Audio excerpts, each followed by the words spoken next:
Benvinguts emprenedors, emprenedores. En aquest vídeo aprendrem a registrar vendes i a imprimir factures i albarans.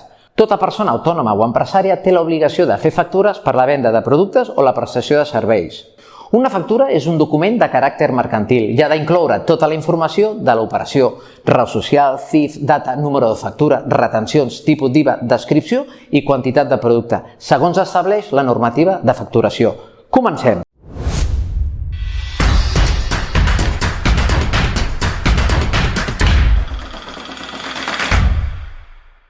Pulsem Vendes i Nova venda. Seleccionem el client. Comprovem la data i el número de factura. Pulsem per continuar. Tenim dues opcions: triar si la venda queda pendent de cobrar o si es pagarà al comptat. Si no queda pendent de cobrar, hem de seleccionar la forma de cobrament. En aquest cas, la venda quedarà pendent de cobrar. Ho seleccionem i indiquem la data de cobrament. Si la venda porta retenció d'IRPF, ho seleccionem i indiquem la tassa.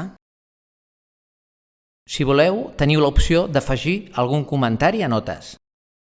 La introducció de les línies és molt senzill. Seleccionem el producte i afegim les quantitats. Així de fàcil. En cas de voler introduir un producte o servei que no tinguem enregistrats al nostre inventari, pulsem el botonet del llapis i fem la introducció de les dades manualment.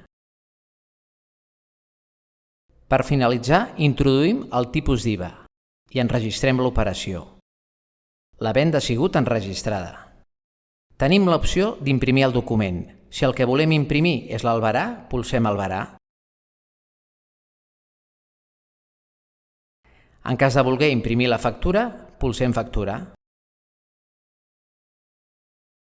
Pulsant el botó de correu, enviarem per mail i de manera senzilla la factura. Recordeu que aquesta venda està pendent de cobrar. Pulsant Venda pendent de cobrar o Pagaments, visualitzarem l'import pendent.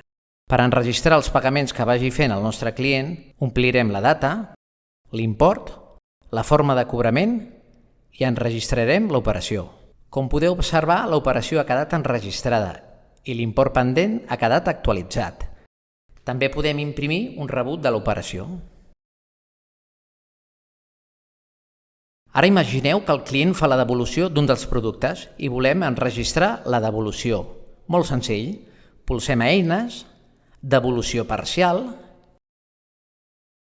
indiquem el producte i la quantitat retornada.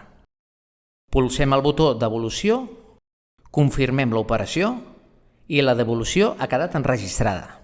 Per imprimir la factura devolutiva, pulsem el botó d'Imprimir. Com podem observar, una campaneta ens informa que en aquesta venda hi ha devolucions.